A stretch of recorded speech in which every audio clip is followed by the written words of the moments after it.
शिव उसको देखते, तारकासुर शिव जी को देखता, पर शंकर भगवान के सामने तारकासुर का कभी युद्ध शंकर जी से नहीं। सारे देवताओं का हो गया पर शिव का नहीं। हमने पहले भी कथा में कहा है, आज फिर कह रहे हैं, शंकर भगवान का कोई दुश्मन नहीं है, कोई दुश्मन नहीं। शिव का कोई द्रोही नहीं, शिव के सब प्रिय हैं। नाग, असुर, किन्नर, मनुष्य, राक्षस, देवता, गंधर्व, जितने जीव, थलचर, वायुचर, जितने जितने जीव हैं, जितने जितने भी हैं, सब भगवान शंकर के प्रिय हैं।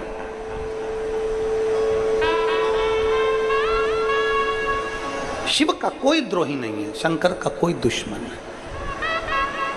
और संसार में जन्म लिया है, मृत्यु लोक में अगर हम पैदा हुए हैं, संसार में अगर हमारा जन्म हुआ है, मृत्यु लोक में यदि हम आए हैं, तो प्रयास करना, हमारा जब जन्म हुआ था तो क्या कोई हमारा दुश्मन था? जम के बोलो जी जी हो, था कोई दुश्मन? नहीं। जब हमारा जन्म हुआ था तब हमारा कोई द्रोही था? नहीं। जब हमारा जन्म हुआ था, माता की गोद में हम सोते थे, ना हमारा कोई दुश्मन था, ना हमारे साथ कोई दुश्मन पैदा हुआ, ना हमारे साथ में कोई द्रोही पैदा हुआ। जितने बनाए, कोई कोई दुश्मन आपके कारण बन गए, कोई कोई दुश्मन आपकी उन्नति के कारण बन गए। आप आगे बढ़ गए तो लोग ईर्ष्या करने लगे।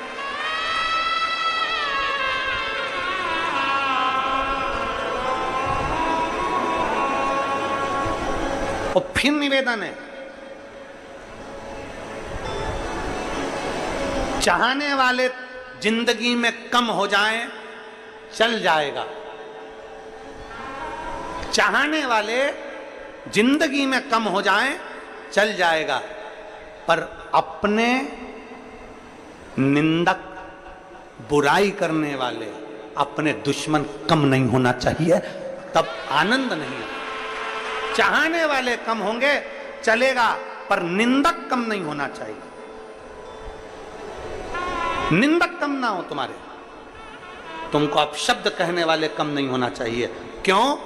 क्योंकि जितना चाहने वाले तुम्हारा प्रचार नहीं करेंगे, उतना निंदा करने वाले तुम्हारा प्रचार करते रहेंगे, अपशब्द कहते रहेंगे, ताना देते रहेंगे, आड़ा तड़ा कहते।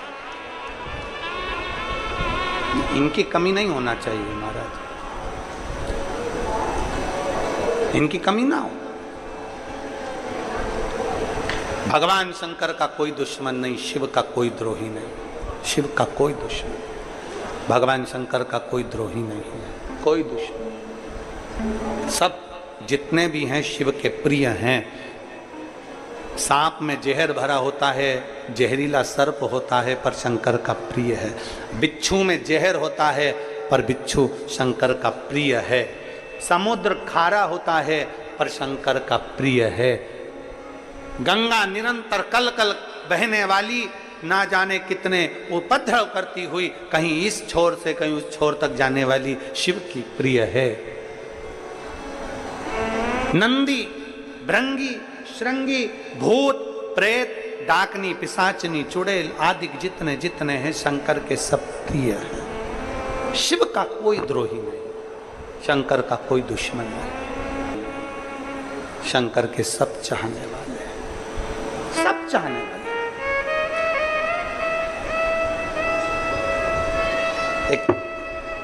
एक कथा आती है,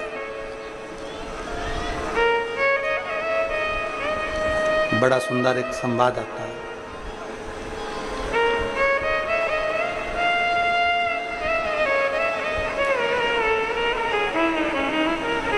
चंडाल जाति में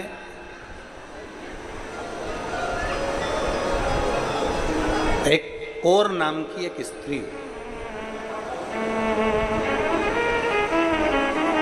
चंडाल। अब जहां पर भी ये चंडाल जाति की जो महिलाएं थीं, जो स्त्रियां थीं, जो पुरुष थे, कहीं जाते तो लोग उनको सम्मान नहीं देते।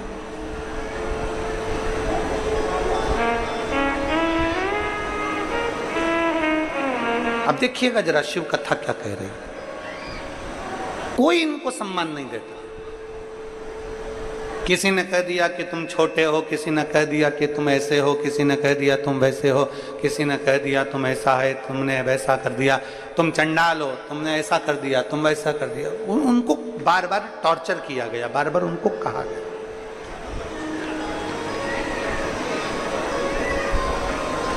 चंडाल जाति में वो महिलाएं बेचारी आंख में आंसू भरी। अब हम क्या करें? हमें थोड़ी ना मालूम कि परमात्मा ने हमको कहां जन्म दिया।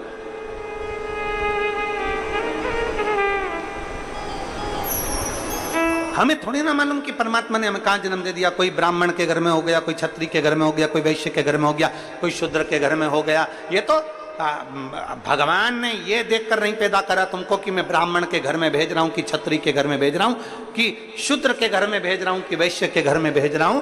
भगवान पृथ्वी पर जन्म देता है तो हमारे कर्म के अनुसार देता है।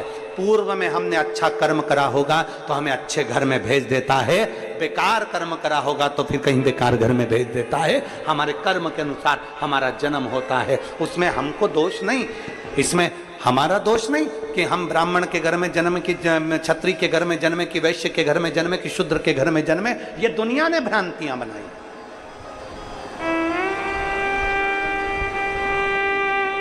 आज जो राष्ट्र को बांटा जा रहा है ना, ये जातियों में बांटा जा रहा है। इस जाति के लोग ज्यादा हैं, उसको पकड़ के रख लो। इस जाति के लोग ज्यादा हैं, वहां पर इनका दबदबा ज्यादा है, इसको पकड़ के रख लो। वहां उसकी जाति के लोग ज्यादा हैं, उसको पकड़ के रख लो। केवल जातियों में लोगों को बांटा जा रहा है, केवल जातियों। और शास्त्र कहता है, शिव महापुराण की कथा कहती है, शंकर की कथा कहती है, शिव कथा कहती है, जाति से बाहर निकलो और अपने आप को बलवान बनाकर कहो कि हम चाहे ब्राह्मण हो, चाहे क्षत्रिय हो, चाहे वैश्य हो, चाहे शूद्र हो, उससे पहले हम सनातनी हिंदू हैं। ये सब बाद में है, पहले हम सनातनी हिंदू हैं। ये सब कुछ बाद में है। जातियों में लोग बांटेंगे पर हमें बंटना नहीं, हमें सनातन धर्म की अग्रणता रखना है।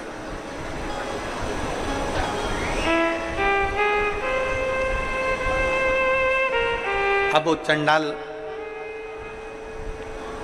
जाति की माताएं सब इकट्ठी हो गई, इकट्ठी होकर अब वो क्या करे, किसको भजे। उसमें एक महिला ऐसी थी जिसका नाम था कौर। अब वो कौर महिला ऐसी थी कि जितनी भी उसकी जात की माताएं थी सबको बिठाकर पार्वती जी का, शिव जी का गुणगान किया करती थी, शंकर भगवान को भजा करती थी, माता पार्वती का स्मरण किया करती थी, शिव का स्मरण किया करते थे। क्यों? कारण क्या? क्योंकि शंकर भगवान, देव अधिदेव महादेव भगवान शिव एक ऐसे हैं, भगवान शंकर एक ऐसे हैं जो सबके हैं, पशु के, पक्षी के, जलचर के, थलचर के, वायुचर के, सबके। शिव केवल एक ऐसे हैं जो सबके हैं, सबके। और उठाओ शास्त्र, शास्त्र में आपको देखने को मिलेगा, शास्त्र में आपको पढ़ने को मिलेगा।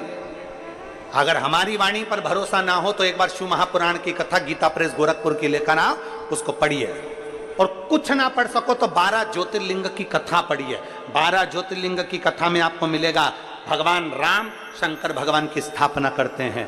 12 ज्योतिर्लिंग की कथा में मिलेगा आपको एक एक शब्द आप पढ़िए। चंद्रदेव शिव जी की आराधना करते हैं, देव ऋषि नारद शिव जी की आराधना करते हैं, सारे देवता भगवान शंकर की आराधना करते हैं, सारे देव मिलकर भगवान शिव का गुणगान करते हैं एक एक। और देवताओं के साथ में आपको यह भी मिलेगा कि एक डाकू किसी को पूजन करते हुए देखता है तो वो भी पूजन में लग जाता है। ये गुंजायमान कम कर दो।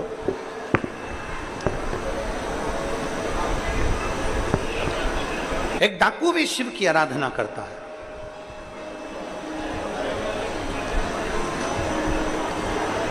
आराधना में लीन। अब देखा कौर ने हम किसको बजाएं? एक यहाँ पर हमको मालूम नहीं है छत्तीसगढ़ का तो नियम, पर हमने जो देखा है वो हम कर सकते हैं। हमें छत्तीसगढ़ का नहीं मालूम। हमारे सीहोर में हमारे घर की जो माताएं हैं वो सुहागिल करती हैं। यहाँ करती हैं सुहागलें सुहागल करती हैं। तो उसमें क्या करती हैं, एक मिट्टी का ऐसा ढेला बनाकर पाटे पर रखती हैं, उसमें सिंदूरा डालती हैं और सुहागिलें करती हैं। उसमें कुछ कुछ रखती हैं, ऐसी माताएं चारों तरफ बैठ जाती हैं सुहागवती, और फिर सबकी गोदी में वो दिया जाता है और वो पाटे पर जो सिंदूरा रखा जाता है उस सिंदूरा में से वो मांग में सिंदूर भरती हैं। अब यहाँ होता है कि नहीं होता हमको नहीं मालूम, पर हमने देखा है। आपके इधर होता होगा, होता है? अच्छा ठीक। क्या कहते हैं उसको, गोरनी की सुहागिल? सुहागल कहते हैं, ठीक।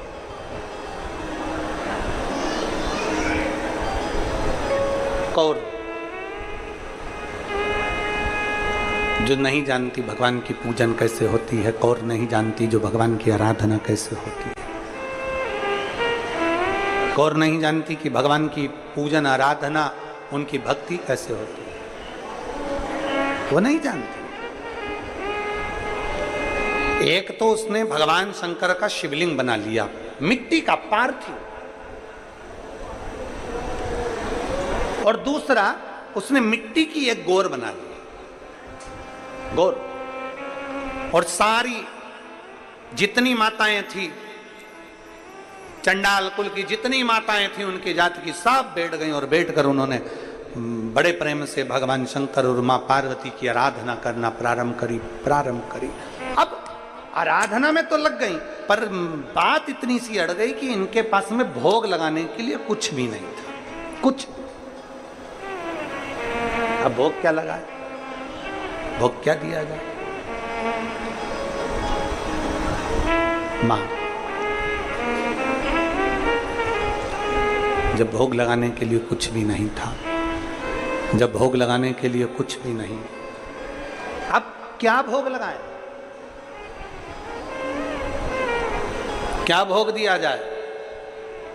उसी में से एक महिला उठकर गई, कहने लगे अपन ने जो अभी खाया था ना उसमें थोड़ा सा बचा हुआ रखा है, चलो अपन भोग में रख देते हैं। झूठा कौर के हाथ में लाकर दिया। कौर ने सबके साथ मिलकर मां भवानी को, मां दुर्गा को, मां अष्टभुजा धात्री मां भगवान को सम्मुख में वो झूठा ही रख दिया, झूठा।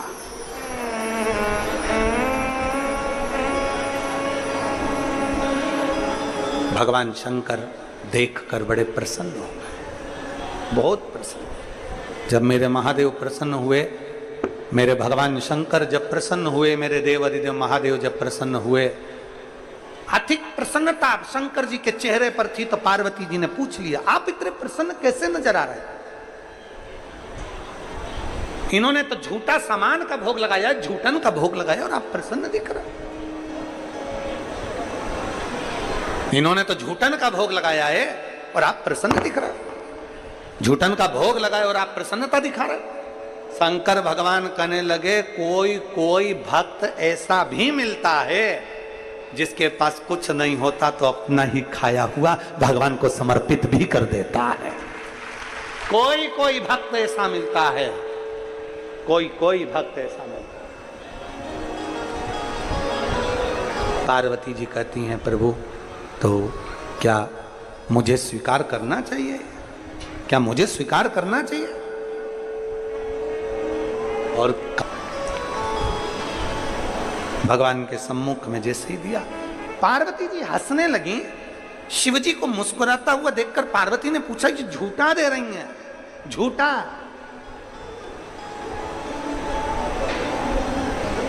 ये झूठा दे रही हैं? शंकर भगवान कहते हैं, पार्वती प्रेम से दिया गया झूठा भी भोग लगाना पड़ता है। प्रेम से दिया है, झूठा भी भोग लगाना पड़ता है।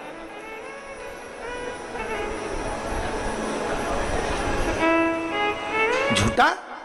हाँ, पार्वती मैया ने तो झूठा का भोग स्पर्श ना किया। शंकर भगवान ने झूठे का भाग जैसे ही उठाया, उठाते से ही उस भाग में से थोड़ा सा टुकड़ा नीचे गिर गया। जो नीचे गिरा तो उसमें से पार्वती जी का एक अंश प्रकट हो गया। मां मातंगी सामने प्रकट हो गई। मां मातंगी सामने प्रकट हो गई। जैसे ही मातंगी माता प्रकट हुई, सुंदर उनका हरा वर्ण है देने वाली मेरी मां सम्मुख में जैसे ही प्रकट हुई, प्रकट होते से माता पार्वती ने पूछा शंकर जी से, ये कौन है? शंकर भगवान कहते हैं, सुनो पार्वती, अपने भक्त के झूठे भोजन को पाने के लिए तुमने ये तुम्हारा एक अवतार मातंगी के रूप में लिया है। मातंगी के रूप में? प्रभु, क्या आप मुझे नहीं मिलोगे? शिव जी कहते हैं, मैं मातंग बनकर तुम्हें प्राप्त होऊंगा। मैं स्वयं मातंग बनूंगा, तुम मातंगी बनोगे। शंकर जी के 10 अवतार में से एक अवतार है भगवान शंकर का, एक नाम है मातंग। शिव जी का एक नाम है मातंगेश्वर महादेव और पार्वती जी का एक नाम है मातंगी। कौन सी माता? जम के बोलो जरा, मातंगी। आज भी माता मातंगी ऐसी हैं जिनको झूठे का भोग लगता। आज भी किसके लिए प्रकट हो गए शिव? किसके लिए? जो लोग कहते हैं कि भगवान शंकर तो लोग कहते हैं, कोई कहते हैं कि इनसे भगवान प्रसन्न हो जाते हैं, कोई कहते धन वालों से भगवान प्रसन्न हो जाते हैं, कोई कहे करोड़पति से भगवान प्रसन्न हो जाते हैं, कोई कहते संपदावान से भगवान प्रसन्न हो जाते हैं। करोड़पति से, धनपति से दुनिया के लोग प्रसन्न हो सकते हैं, पर करोड़पति और धनपति से मेरा महादेव नहीं। मेरा महादेव तो तुम दिल से पुकारो उससे प्रसन्न हो जाता है। करोड़ों के धन से मेरा महादेव प्रसन्न नहीं होता, लाखों के धन से मेरा महादेव प्रसन्न नहीं होता। मेरे महादेव को प्रसन्न करने के लिए तुम्हारा निर्मल मन